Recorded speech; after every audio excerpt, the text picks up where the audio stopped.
Welcome to part 2 of our mythological background of Iliad, the Trojan War.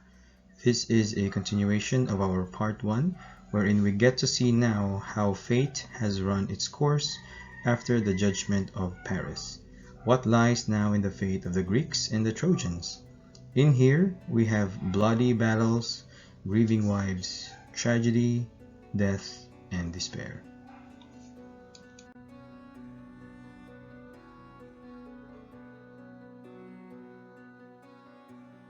Let's define first what is an epic.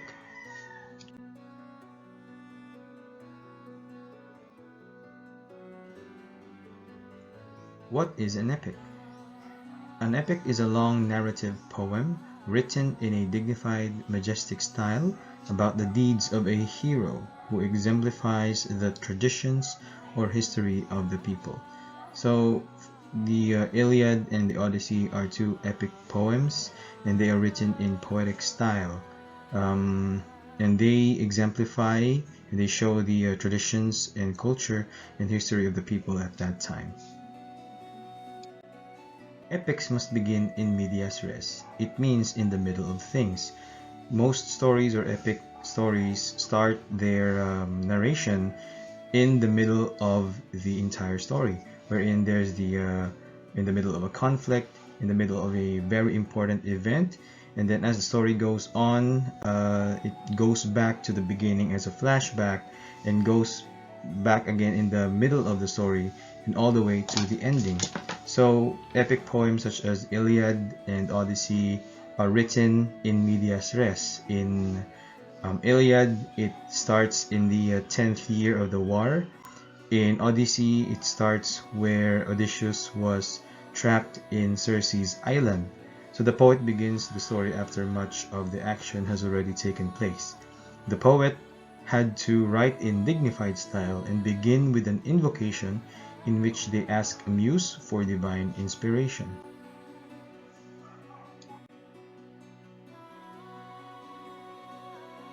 Was Troy a real city?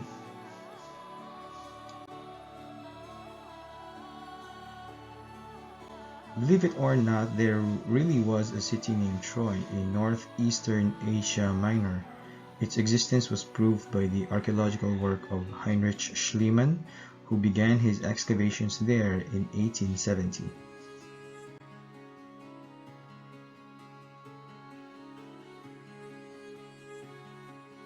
Eventually, evidence of at least 9 cities were uncovered on the spot, cities that existed from about 3000 BC until the Roman period 30 centuries later.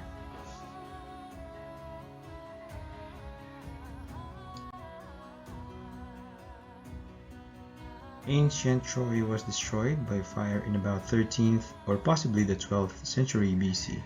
The stories about the Trojan War were based on an actual struggle over control of the rich trade routes through the Hellespont or the Dardanelles.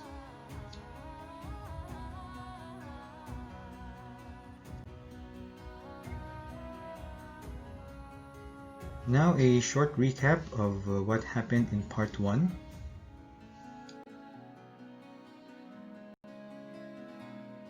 The Iliad is an amazing tale of heroes and heroines, gods and goddesses, but most of all, it's the story of Achilles, of his anger and determination, and of his slaying of the Trojan hero Hector. The purpose of the war was to recover the most beautiful woman in the world, Helen. Menelaus, the husband of Helen, naturally swore vengeance after his wife was abducted by Paris. He called upon the kings and princes of Greece to help him. Among those who responded were Achilles, Ajax, Diomedes, Odysseus, and Nestor. Agamemnon, king of Mycenae, and the brother of Menelaus, was chosen commander-in-chief.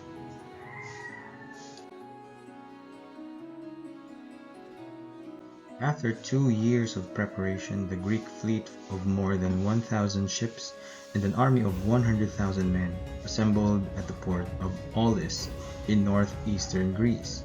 Hence the saying that Helen had the face that launched, 1,000 ships.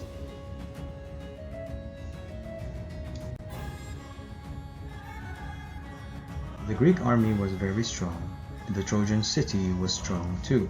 So we have an unstoppable force of the Greeks versus the immovable object such as Troy. And each side hails their champions with honor. The champion of Troy is Hector, and the champion of the Greeks is Achilles.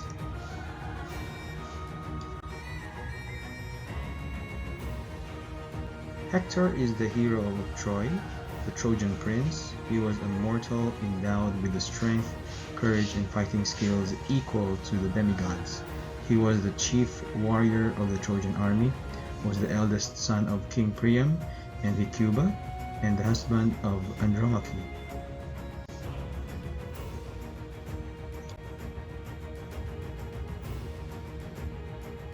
Achilles is the son of Thetis, the sea nymph, and King Peleus, a demigod with Zeus-like strength, was an unmatched warrior and champion.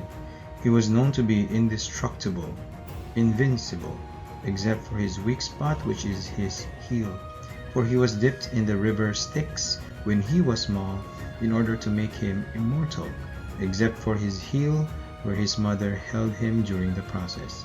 So everything else in his body was dipped in the river Styx except the heel, thus the term Achilles heel, which means weak spot.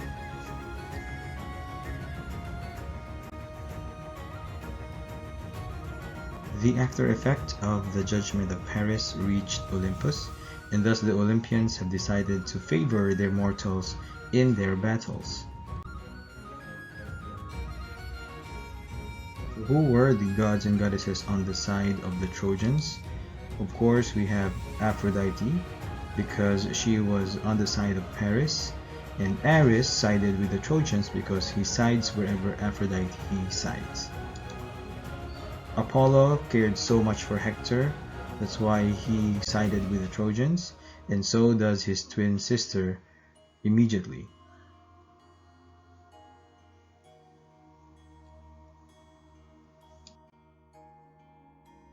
Who were the gods and goddesses who sided with the Greeks? Of course, we have Hera and Athena, wherein they were not favored by Paris, thus they swore to fight against the Trojans, and Poseidon favored the Greeks because they are great sailors.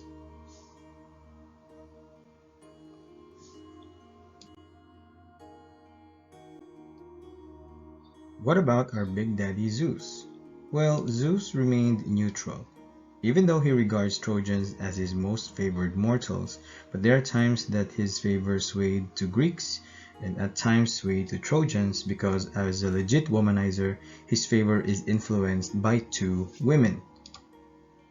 His decision is sometimes swayed to side with the Greeks because, of course, of his wife Hera. And when Hera asks him to do so, he complies.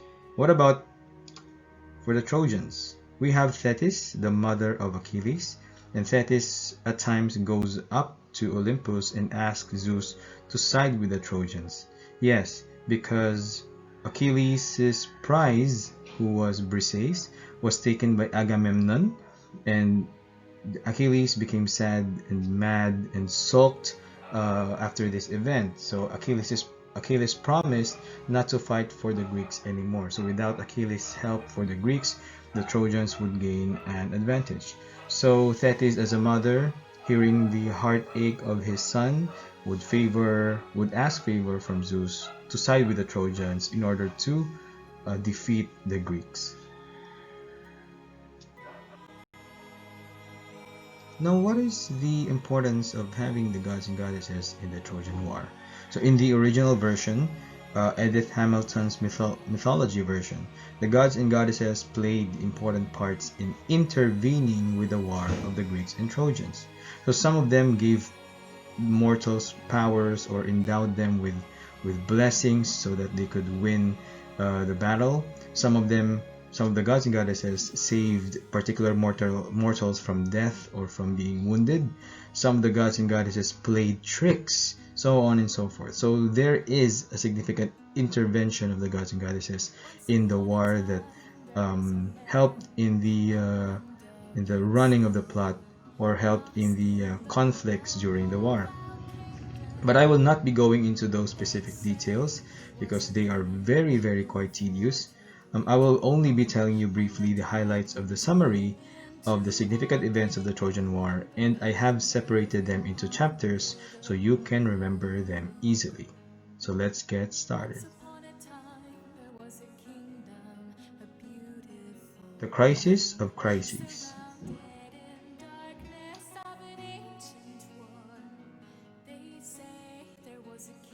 In medias res, in Trojan War, we go right into the middle of the story, in the 10th year of the war, where a plague was killing the Greeks. The plague was caused by Apollo because his oracle in Troy, Chryses, was in pain. Chryses' daughter, Chryses, was taken by Agamemnon as a prize.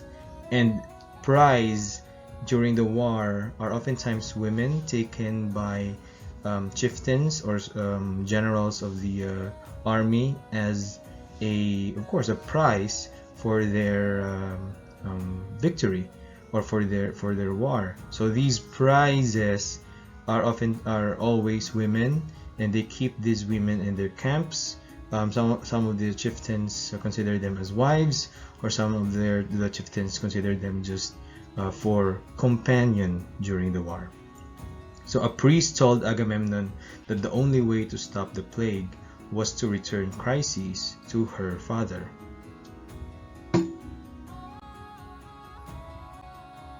So with his love for the Greeks and his eyes set upon the prize of winning against the Trojans, he decided to give up Chryses on one condition. He will take Achilles' prize, who was Briseis, for his own. So Chryses was returned soon, and the plague stopped. But Agamemnon's men stole Briseis, which angered Achilles. In Achilles' revenge, he swore not to fight for the Greeks any longer. So he ordered his men, the Myrmidons, to cease fighting and stay in their camps to rest or do whatever they want to pass the time.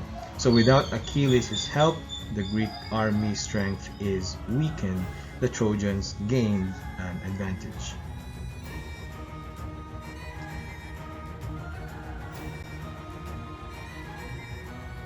Paris versus Menelaus.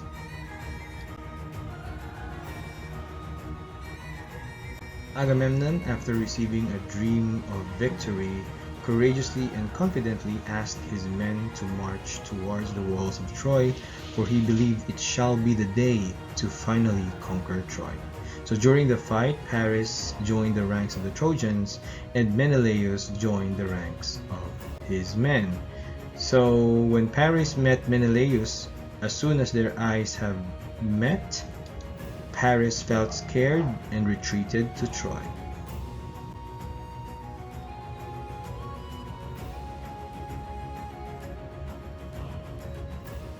His older brother saw him and scored him for being a coward, unable to face the man whose wife he stole from. But Paris confidently said that he would fight Menelaus on one condition. It's going to be one-on-one.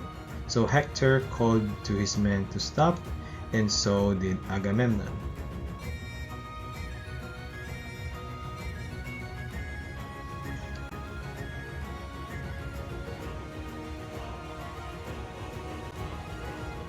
In the middle of the battlefield stand Paris and Menelaus.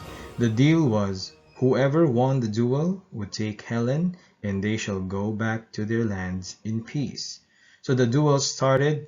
Paris hurled a spear to Menelaus, but he failed. Menelaus threw a spear, but it struck Paris' shield. He hit him with his sword, but it met Paris' helmet and broke into pieces. So after a scuffle, Menelaus grabbed Paris by the helmet and dragged him, almost choking him. But came down Aphrodite to save his favored mortal. So Aphrodite encased Paris in a cloud and transported him to his bedroom, where he was safe and felt comfort.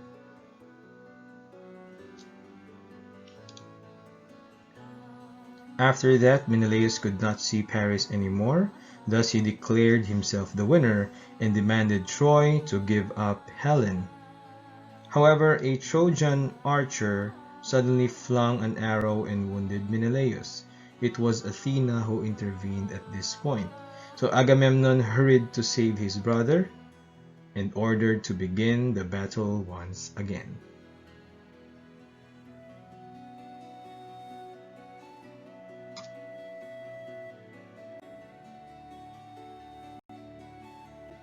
Hector Andromache in Iliad is one of the most emotional and dramatic scenes of the story. It is where a wife had to warn her husband not to go to war for fear of losing him. It is also where the part of the story wherein you feel the fear of letting someone go and the knowing that they will be gone in a matter of days. So it's also where a character has to feel grief and fear and sadness to her loved one, even though they are still alive, because she knows that death is coming to Hector.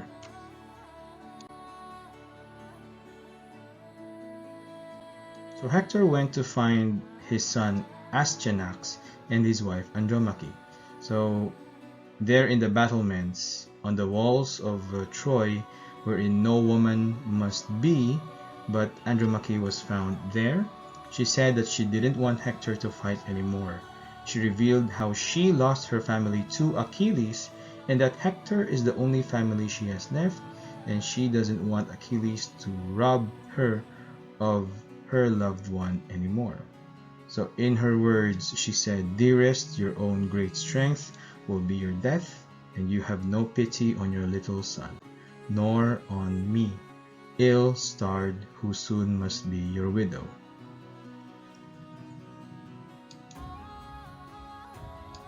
But Hector still retained his duty, says that he can't run away from his fate, and it is his destiny and responsibility to defend Troy.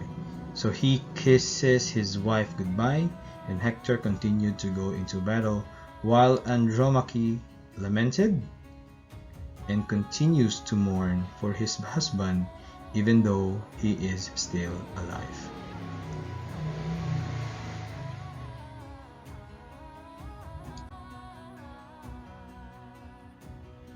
A death of a friend, a death of a lover. So Patroclus is an important person to Achilles because he was the war companion of Achilles wherever they go. In some versions, he is the cousin of Achilles. In some version, he is the lover of Achilles. So in whatever versions we are dealing here, the important thing is Patroclus means a lot to Achilles.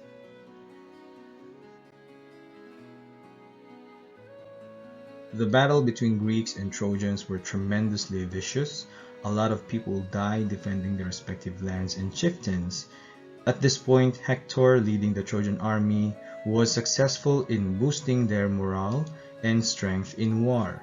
The Greeks were almost pushed back to the shore, and the fire of the Trojan success were set ablaze even higher. All of these were simply observed peacefully by Achilles and his men, who were busy doing things to pass their time, not being concerned of the defeat of the Greeks.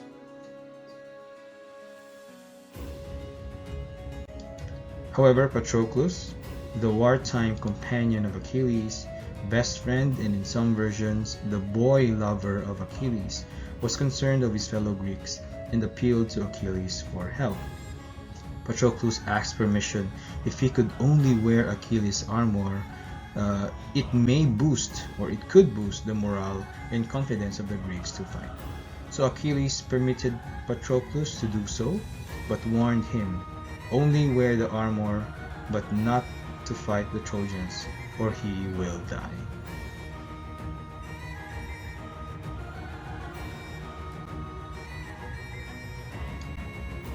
Hector and his men saw the sudden emergence of the daunting figure of Achilles and his men, the Myrmidons. They panicked and ran back to Troy. So the Greeks were energized and their spirits went high upon seeing the figure of Achilles or his armor. So Patroclus forgot the warning of Achilles. Maybe he had fun, or he was filled with adrenaline not to think about or not to remember Achilles' advice, pursued Hector towards the gates of Troy. Hector, seeing this as an opportunity, rammed his spear into Patroclus, and he was quite surprised that probably this Achilles was not able to fight back as he had expected. So when this happened, Hector successfully slayed Patroclus, and he strips off the armor from Patroclus and wore it with pride, thinking he had slain the demigod, but he was dead wrong.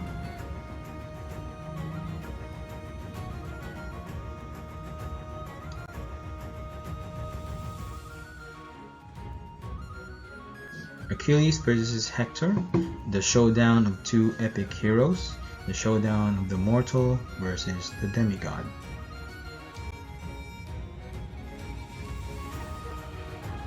The Greeks mourned for the death of Patroclus, and the most affected of all was Achilles. So Achilles was blinded with rage, sadness, and vengeance. However, this puts a smile on Agamemnon's face.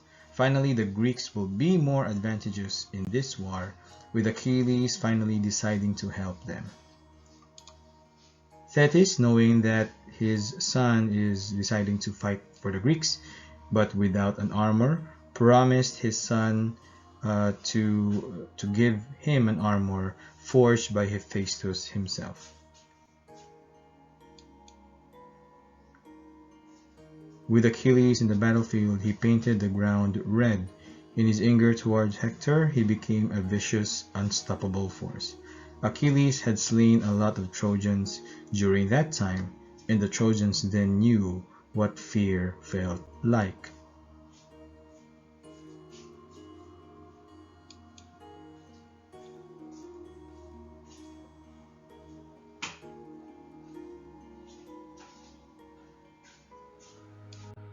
When the Trojans were pushed back because of the sudden outburst of courage and confidence of the Greek army, fleeing back to the gates of Troy, Hector decided to face Achilles alone. Before the duel, he asked, "If I kill you, I will give back your body to your friends, and do you do the same to me?" But Achilles, in his anger and thirst for revenge, replied, "There are no covenants between sheep and wolves, nor between you and me."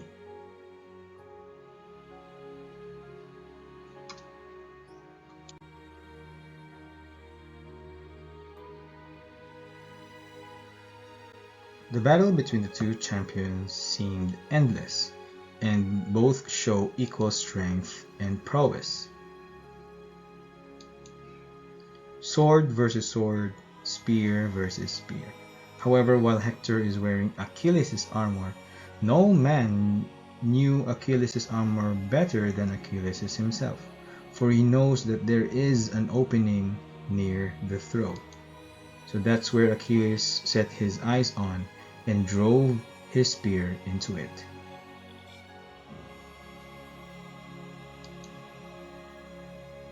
In Hector's dying breath, he whispered, "Give my body back to my mother and father." But Achilles replied, "Never."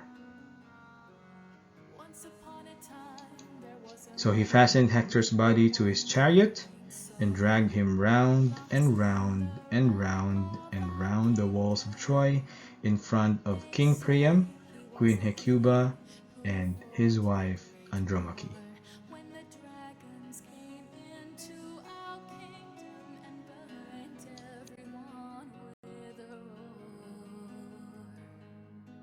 The ransom of King Priam. King Priam went to Achilles' camp later that night, for the Trojans demand the body of Hector so that they can give him a proper burial rite. as what heroes would deserve. But Achilles, with his anger and pride and the thirst for revenge, did not give the body of Hector. Rather, Hector's body posed as a prize for him. So King Priam went to Achilles' camp. Priam reminded Achilles of his feelings for his father. They both were moved and cried together. He had dinner with the king and prepared his bed and attended to the preparations of Hector's burial. So he granted a 12-day truce for a sufficient time for lamentations and funeral rites. So here's a video clip from the movie which almost perfectly resembles the dramatic scene and the humbling scene between the father and the killer. Who are you? I have endured what no one on earth has endured before. I kiss the hands of the man who killed my son.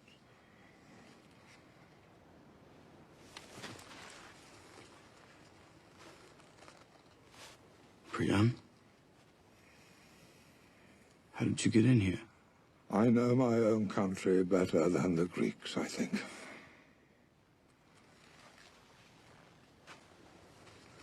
You're a brave man. I could have your head on a spit in the blink of an eye. You really think death frightens me now? I watched my eldest son die, watched you drag his body behind your chariot. Give him back to me. He deserves the honor of a proper burial, you know that. Give him to me. He killed my cousin. He thought it was you. How many cousins have you killed? How many sons and fathers and brothers and husbands? How many, brave Achilles?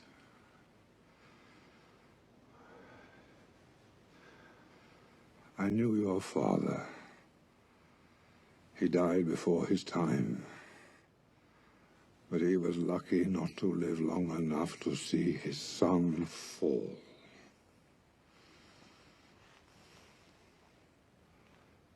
You have taken everything from me. My eldest son, heir to my throne, defender of my kingdom. I cannot change what happened. It is the will of the gods. But give me this small mercy. I loved my boy from the moment he opened his eyes till the moment you closed them. Let me wash his body.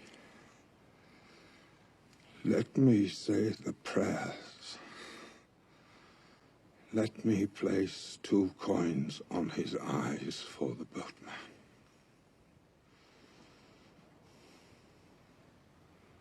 If I let you walk out of here, if I let you take him, it doesn't change anything. You're still my enemy in the morning. You're still my enemy tonight. But even enemies can show respect.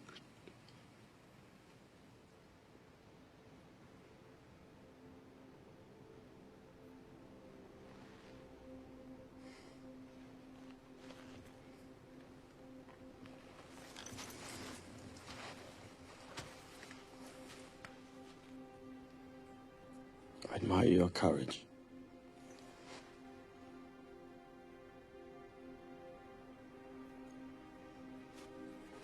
Meet me outside in a moment.